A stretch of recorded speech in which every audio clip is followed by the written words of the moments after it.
Assalamualaikum warahmatullahi wabarakatuh. Semoga kebaikan selalu mengiringi kita semua. Amin, amin, ya rabbal alamin. Di sebuah warung kopi yang sederhana, Abu Jahil duduk bersama beberapa temannya sambil memegang selembar peta besar. Matanya berbinar penuh semangat. Sementara orang-orang di sekitarnya terlihat kebingungan. "Saudara-saudaraku," seru Abu Jahil sambil mengangkat peta ke udara.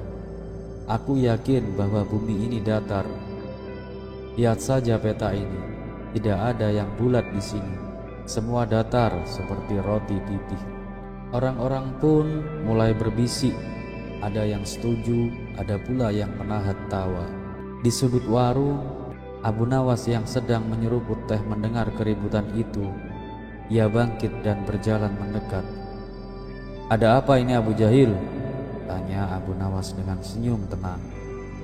Abu Jahil bersemangat menjelaskan, "Aku yakin bumi ini datar. Kita tidak pernah jatuh dari bola raksasa itu. Dan kalau bumi ini bulat, seharusnya air lautan tumpah keluar angkasa." Abu Nawas tersenyum lalu bertanya, "Baiklah, kalau begitu bagaimana dengan bayangan bulan saat gerhana? Mengapa bentuknya selalu melengkung seperti cakram yang bulat menutupi matahari?" Abu Jahil mulai menggaruk kepalanya.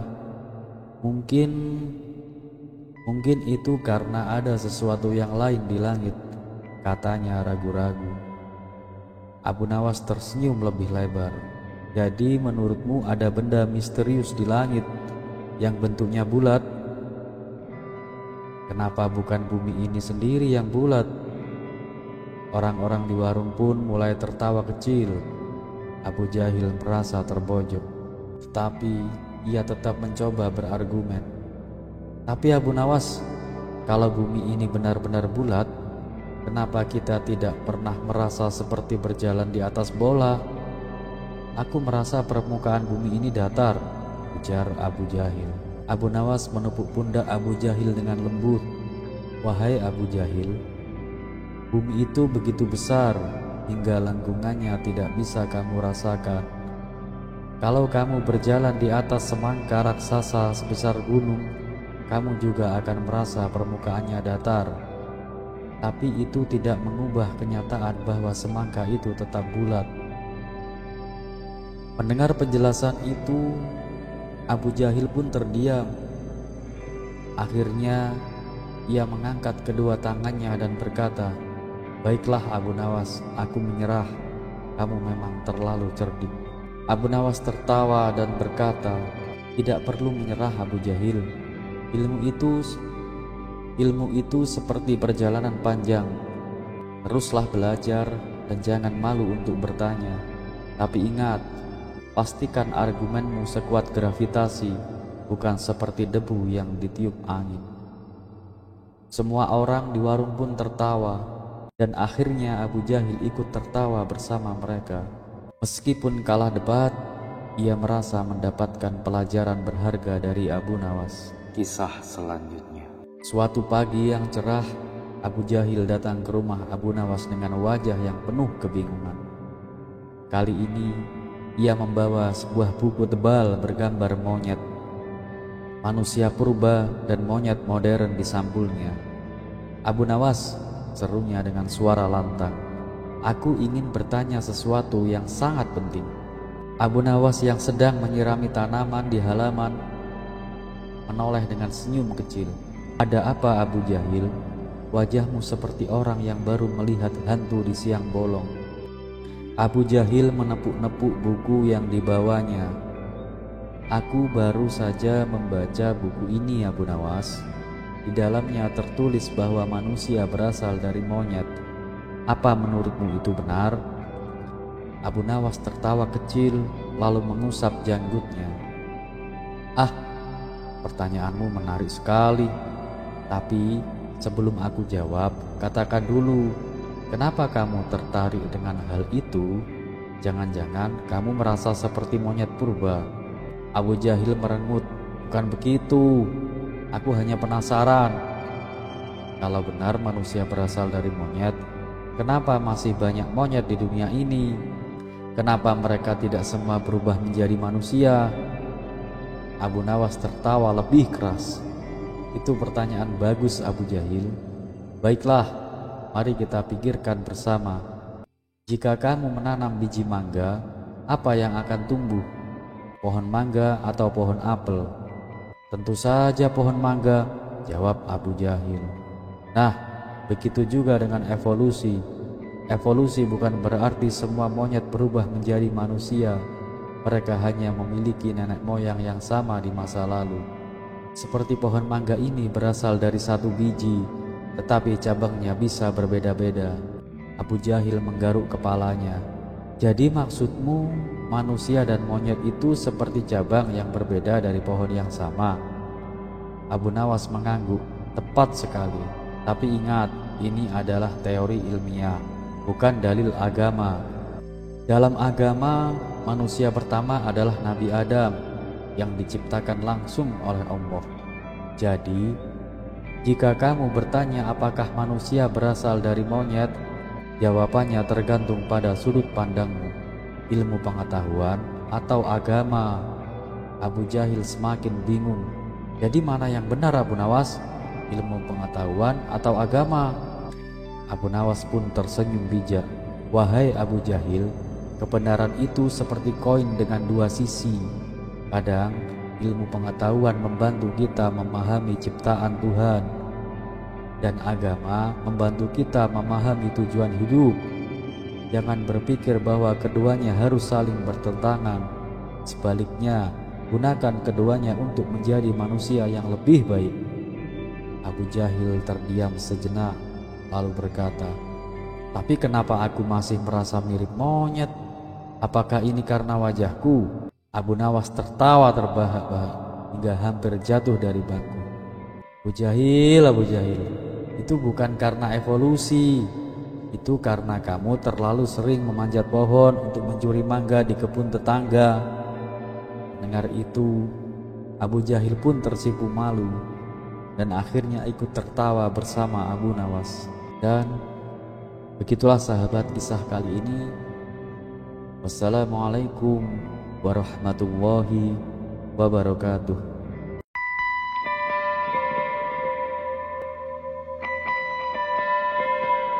Assalamualaikum warahmatullahi wabarakatuh. Semoga kebaikan selalu menyertai kita semua. Suatu hari, Baginda Raja memberikan tugas baru kepada Abu Nawas. Ia diperintahkan untuk menjaga gudang penyimpanan kerajaan pada malam hari. Pekerjaan ini mengharuskannya untuk tetap terjaga sepanjang malam demi memastikan keamanan gudang. Pada awalnya, Abu Nawas ragu untuk menerima tugas ini karena ia terbiasa tidur di malam hari dan menjalani aktivitas di siang hari. Namun, ketika raja menjanjikan bayaran yang besar, Abu Nawas pun setuju untuk menjalankan tugas tersebut. Sejak saat itu, setiap malam ia berjaga di gudang, dan akibatnya pada pagi hari ia tidak lagi pergi ke hutan seperti biasanya. Tetangganya yang biasa pergi bersamanya ke hutan mulai menyadari perubahan ini. Ia melihat bahwa Abu Nawas seringkali bangun kesiangan, tidak lagi berangkat ke hutan seperti dulu. Tetangganya merasa khawatir bahwa kebiasaan baru ini akan membawa dampak buruk bagi Abu Nawas. Suatu pagi, tetangga tersebut datang menemui Abu Nawas untuk memberinya nasihat. Dengan nada yang serius ia berkata, "Wahai Abu Nawas, tahukah engkau bahwa sebaiknya kita bangun sepagi mungkin?" Abu Nawas yang masih mengantuk pun bertanya, "Kenapa memangnya?" Tetangganya tersenyum dan berkata, "Seperti kata pepatah, orang yang bangun kesiangan rizkinya bakal dipatok ayam." Mendengar hal itu, Abu Nawas tersenyum kecil dan menjawab, "Maaf kawan, tapi aku tidak yakin bahwa bangun pagi akan membawa manfaat untukku. Lagi pula, ayam itu kan makan cacing, bukan makan rezeki manusia. Tetangganya menghela nafas panjang dan berkata, "Ah, Abu Nawas, kamu selalu punya jawaban untuk segala hal. Tapi, izinkan aku bercerita. Beberapa hari yang lalu aku terbangun pagi-pagi dan berjalan ke suatu tempat. Di sana, aku menemukan sebuah cincin emas yang tergeletak di tanah. Aku yakin cincin itu jatuh pada malam sebelumnya. Coba kalau aku tidak bangun pagi-pagi, tentu aku tidak akan mendapatkan rizki berupa cincin emas itu." Abu Nawas tertawa kecil mendengar cerita itu. Dengan tenang ia berkata, "Kawan, aku rasa kamu hanya mengada-ngada. Tadi malam aku berada di jalan yang sama dan aku tidak melihat ada cincin emas di sana." Tetangganya tetap bersikeras, "Baiklah, mungkin kamu tidak melihatnya. Tapi menurutku, ini ada hubungannya dengan bangun pagi. Jika aku tidak bangun lebih awal, aku pasti tidak akan menemukannya."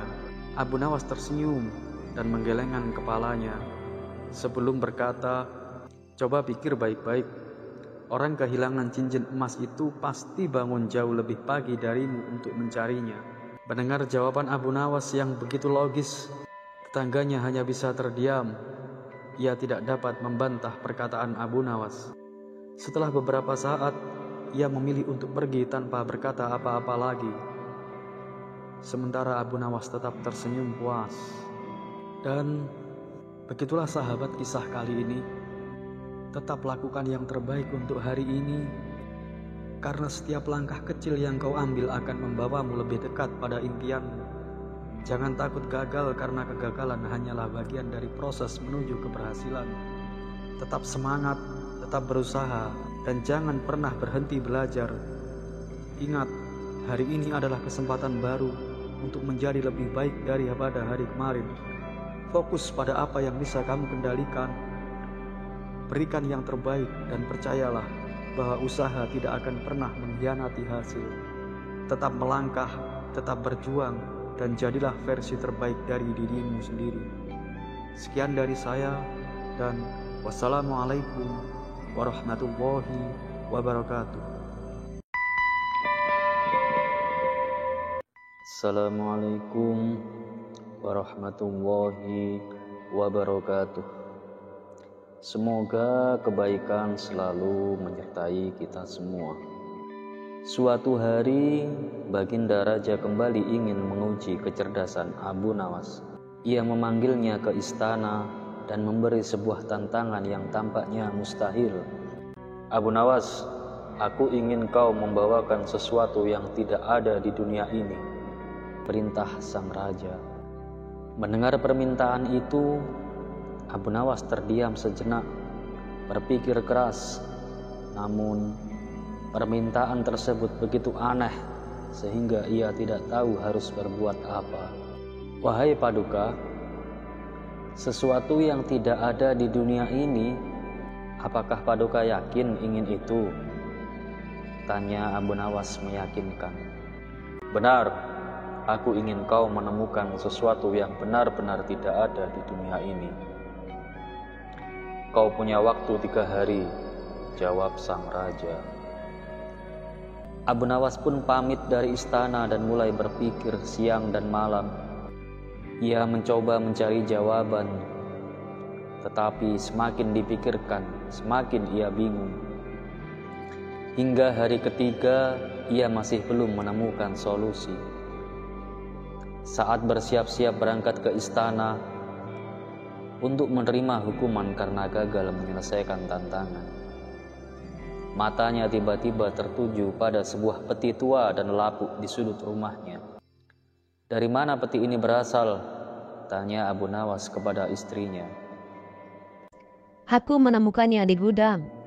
Peti itu kosong dan sudah lama tidak digunakan," jawab sang istri. Abu Nawas pun tersenyum menemukan jawabannya. Ia pun segera membawa peti itu ke hadapan Baginda Raja. "Paduka, inilah sesuatu yang tidak ada di dunia ini. kata Abu Nawas sambil membuka peti tersebut. Sang raja mengernyitkan dahi, lalu melihat ke dalam peti. Namun, ia tidak melihat apapun.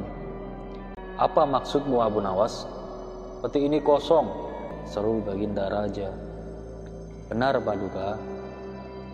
Di dalam peti ini tidak ada apa-apa, dan sesuatu yang tidak ada di dunia ini tentu tidak mungkin bisa terlihat." Itulah jawaban dari permintaan Paduka. Mendengar jawaban Abu Nawas, baginda raja terdiam sejenak, lalu tertawa terbahak-bahak. "Abu Nawas, kau memang cerdik. Aku mengakui kecerdasanmu. Baiklah, kali ini kau menang," kata sang raja memberikan hadiah kepada Abu Nawas. Sekali lagi, kecerdikan Abu Nawas berhasil mengelabui tantangan sang raja. Terlepas dari kisah ini adalah cerita fiksi atau kenyataan, karena hikmah adalah barang hilang seorang muslim. Di mana ia menemukannya, maka ia berhak mengambilnya. Dan satu yang harus selalu kita tahu, bahwa Allah Subhanahu wa Ta'ala tidak pernah menjanjikan bahwa langit itu selalu biru, bunga selalu mekar, mentari selalu bersinar. Tapi ketahuilah bahwa Dia selalu memberi pelangi di setiap badai, senyum di setiap air mata, berkah di setiap cobaan, dan jawaban di setiap doa. Dan seperti biasa, wassalamualaikum warahmatullahi wabarakatuh. Kisah selanjutnya. Assalamualaikum warahmatullahi wabarakatuh. Bukan Abu Nawas namanya jika tidak bisa menjawab dan memecahkan teka-teki yang sulit. Di masa Raja Harun al-Rasyid, ia dikenal sebagai penyair yang cerdas, penuh humor, sekaligus religius. Suatu hari kota Baghdad dikemparkan oleh orang asing yang menantang keberadaan Tuhan. Tidak ada yang bisa membantahnya, sampai Abu Nawas turun tangan. Bagaimanakah kisahnya? Pada suatu hari kota Baghdad dikejutkan oleh kedatangan seorang pria asing. Ia berjalan di pasar sambil mengumumkan keyakinannya. "Aku tidak percaya adanya Tuhan. Jika Tuhan memang ada, buktikan dengan logika." Warga yang mendengar ucapannya mulai gaduh. Sebagian mencoba membantahnya. Tapi orang asing itu selalu punya jawaban yang membuat mereka terdiam. Berita ini pun sampai ke telinga Raja Harun al-Rasyid. Mengetahui kegaduhan yang terjadi, sang raja memerintahkan pengawalnya untuk membawa orang asing itu ke istana. Di hadapan raja, orang asing itu tetap menantang. "Apa tujuanmu membuat kegaduhan di negeriku?" tanya sang raja. "Aku hanya ingin jawaban. Orang-orang Islam mengatakan bahwa dunia dan seisinya diciptakan oleh Tuhan. Jika begitu, siapakah yang menciptakan Tuhan?" tanya orang asing itu dengan sombong. Raja Harun al-Rasyid sebenarnya bisa saja menjawab berdasarkan dalil agama. Namun, ia tahu bahwa orang asing itu hanya percaya pada logika, bukan dengan wahyu. Saat raja masih berpikir, seorang menteri berbisik kepadanya, "Paduka, jika soal logika, serahkan saja pada Abu Nawas. Dia pasti bisa memberikan jawaban yang membuat orang ini takluk." Raja pun tersenyum dan segera memanggil Abu Nawas ke istana. Tak lama kemudian Abu Nawas tiba di istana. "Baginda Raja, ada apa hingga hamba dipanggil?" tanya Abu Nawas. "Orang ini menantang keyakinan kita. Ia bertanya jika Tuhan menciptakan alam semesta, lalu siapa yang menciptakan Tuhan?" tanya raja kepada Abu Nawas. Abu Nawas menatap orang asing itu sambil tersenyum. Ia duduk tepat di hadapan lawannya dan berkata, "Baiklah, silahkan ajukan pertanyaanmu." Dengan penuh percaya diri, orang asing itu mengulang pertanyaannya. "Segala sesuatu di dunia ini pasti ada penciptanya. Jika kalian percaya Tuhan menciptakan alam semesta, lalu siapa yang menciptakan Tuhan?" Abu Nawas berpura-pura berpikir sejenak, lalu ia berkata, "Baiklah, sekarang gantian aku yang bertanya. Angka 3 berasal dari mana?" Orang asing itu menjawab, "Dari 2 ditambah 1. Bagus. Lalu angka 2 berasal dari mana?" "Dari angka 1 ditambah 1. Abu Nawas pun tersenyum. "Kalau begitu, angka 1 berasal dari mana?" Orang asing itu terdiam. Ia berpikir keras, tetapi tidak pernah menemukan jawaban. Melihat orang asing itu kebingungan, Abu Nawas berkata, "Lihat, angka 1 tidak berasal dari angka manapun. Ia adalah angka pertama, awal dari semua angka lainnya. Begitu pula Tuhan. Tuhan adalah awal, yang maha awal, tidak diciptakan, tetapi menciptakan segala sesuatu. Jika kau bertanya siapa yang menciptakan Tuhan, sama seperti aku bertanya dari mana angka 1 itu berasal, kau pasti tidak akan pernah bisa menjawabnya." Orang asing itu terdiam. Ia merenungkan jawaban Abu Nawas, lalu mengangguk perlahan. "Jawabanmu masuk akal, aku tidak bisa membantahnya." Raja Harun al-Rasyid yang menyaksikan perdebatan itu langsung tersenyum lebar. Seperti yang kuduga, Abu Nawas selalu punya cara untuk membuat lawannya takluk dengan logika yang sederhana. Para menteri dan hadirin di istana pun bertepuk tangan. Orang asing yang tadinya begitu sombong kini terdiam dan merenung. Sejak hari itu, tidak ada lagi yang berani menantang keberadaan Tuhan di kota Baghdad. Semua orang semakin yakin bahwa kebijaksanaan tidak hanya berasal dari kitab suci, tetapi juga dari logika yang tak terbantahkan. Dari kisah ini, kita bisa belajar, keyakinan bisa dijelaskan dengan cara yang sederhana, namun logis. Abu Nawas mengajarkan kita bahwa kebenaran tidak harus dipaksakan, tetapi cukup disampaikan dengan kebijaksanaan. Jika sesuatu memiliki awal, maka pasti ada sesuatu yang tidak memiliki awal, dan itulah Tuhan. Jika kalian suka dengan kisah-kisah seperti ini, jangan lupa like, komen, dan subscribe untuk cerita-cerita menarik lainnya. Terima kasih, dan wassalamualaikum warahmatullahi wabarakatuh.